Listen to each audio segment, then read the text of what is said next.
Disclaimer, I do not dislike CinemaSins, and that is not a lie. For my next Everything Wrong with CinemaSins video, I am going to be sending their video on Spider-Man Into the Spider-Verse. And I'd like to give a shout out to my schoolmate Cesar for requesting this video and dedicate it to him.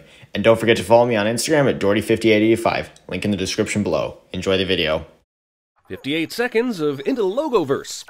Well, I think these logos are cool and fit in with the movie. Alright, let's do this one last time. Clever narration harkening back to almost every superhero reboot. Having to have an origin story is still f***ing narration, and it's still a f***ing origin story, so double sins. Jeremy pads the sin count by sending something he likes. So why are the generic cereals always ending with O's? Especially when Spidey Snacks, Spidey Flakes, and Spidey Grams are still on the table. Because Cheerios were originally called Cheery Oats, and the name was changed because they are made from oats and look like O's, as well as a dispute. The only thing standing between this city and oblivion is me. Frighteningly, roughly 11,000 New Yorkers say this to themselves every morning, including but not limited to the mayor, the DA, random aggressive cops, deluded artists, corrupt hot dog vendors, and Howard Stern. Jeremy says something random cliche. I get this is the style of animation that the movie is using to make it stand out, feel more authentically like a comic book or whatever. But that doesn't make it any less irritating that the first time I saw this, I spent 20 minutes of the movie trying to figure out if it was on purpose or if the theater employees were— Don't care. Next. What's up with these cones in this unused closest lane? People are dropping kids off in lane 2, outside the cones. Are we just shutting down lanes of traffic this morning because it goes near a school? So that parents wouldn't park in a loading zone. This 5 seconds of montage alone should convince every American that we are putting too much pressure on our young students. Christ.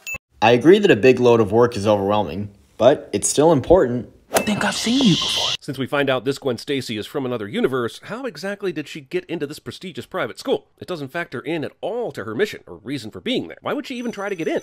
Gwen later on tells Miles that her spider sense told her to go to the school. Jesus Christ, is it possible to have too many references to Spider-Man in a Spider-Man movie? This movie is pointing a pretty big arrow to yes. This is a Spider-Man movie, my dude, so we can have all the Spider-Man references at once. Also, would you want a Spider-Pig reference like this one? Spider-Pig, Spider-Pig, does whatever a Spider-Pig does. Can he swing from a web? No, he can't. He's a pig. Look out, he is a Spider-Pig. The biggest problem with this time-lapse is that Miles' roommate apparently needs 2 PC screens, a separate laptop, and a phone, all operating at once, at like 3 in the morning. This guy is either mining Bitcoin or he's mining Bitcoin. You just said the same thing twice. I'm not going through puberty. I did, but I'm done. Movie was clearly spying on my middle school interactions with girls. Jeremy says something random cliche. Now Miles' sticky spider hands rip a sticky spider hand-shaped amount of her hair off her head. And no one is going to question the stickiness of Miles' hands. I know why she isn't, but everyone else should be really curious about what's going on here. All of them probably are curious based on this scene. How exactly did he get all of Gwen's hair from the previous shot off of his hand?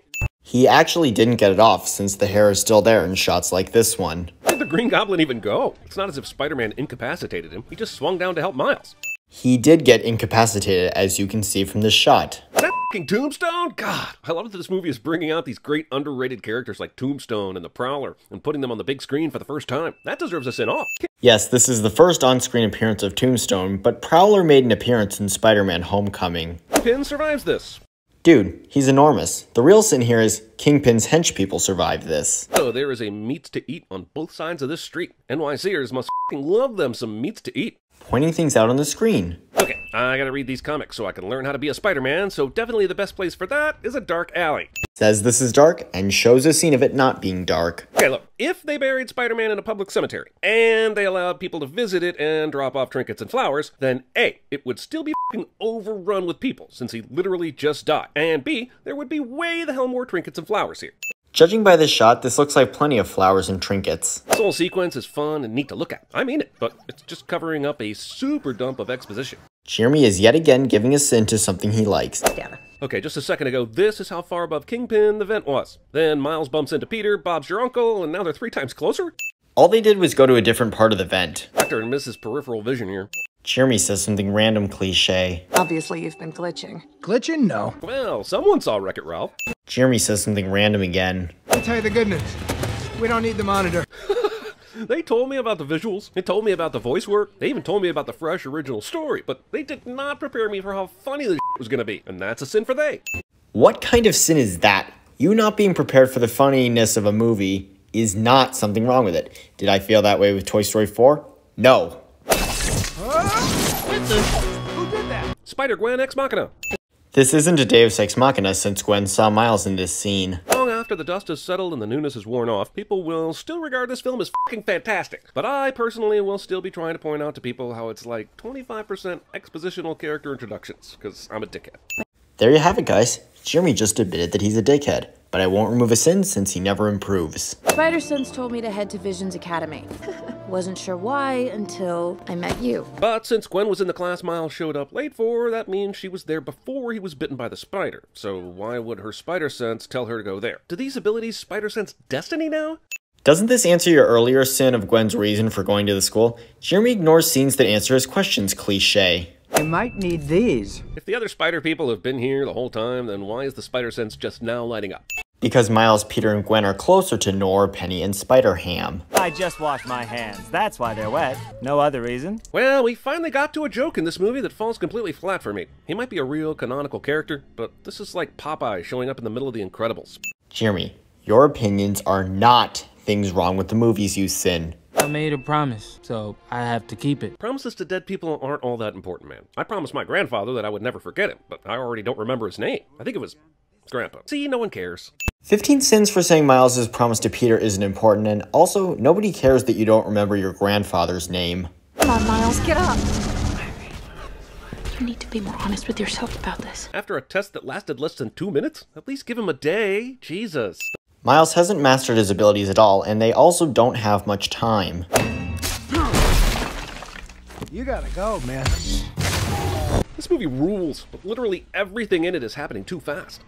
This movie doesn't feel rushed at all, my dude. I'm sorry. You're on your way. Just keep going. Does every incarnation of Spider-Man have to lose a beloved uncle? No, Uncle Ben doesn't die in the 1994 animated Spider-Man series. What about MJ? Well, that new documentary really did a number on his popularity. And honestly, oh, you meant Mary Jane, right?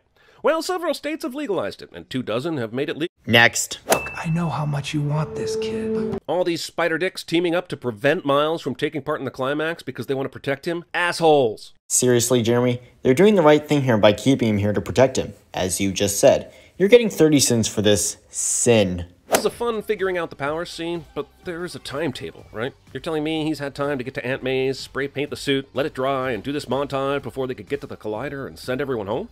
Even if Miles wasn't web swinging right now, spray paint dries quickly, which I learned once when making my own costume. Still taking the bus just for comedy now? Yes, and here's another Marvel moment of that happening. My senses tell me the heroes are approaching. This. Not a sin there, my dude. One of the movie's only problems is sometimes leaving viewers with a bad case of what the f just happened-itis. I think it's you with the itis, since you never pay attention. All that happened was Peter pulling Miles and Gwen away from the collider. Portal open. You first, Penny. But how do they know they will each go back to their own dimension? Because Miles has said it so that they'll each go to the right dimension. Okay, let's do this one last time, yeah? For real this time. If we have to. Yes, we do. Since both Peter's, Nor, Penny, and Spider-Ham got a Spider-Man introduction, it is now Miles' turn. And here is the end result, everybody. The sin total was 163, and the sentence will be the third dimension. Thank you for watching, everybody, and have a nice day.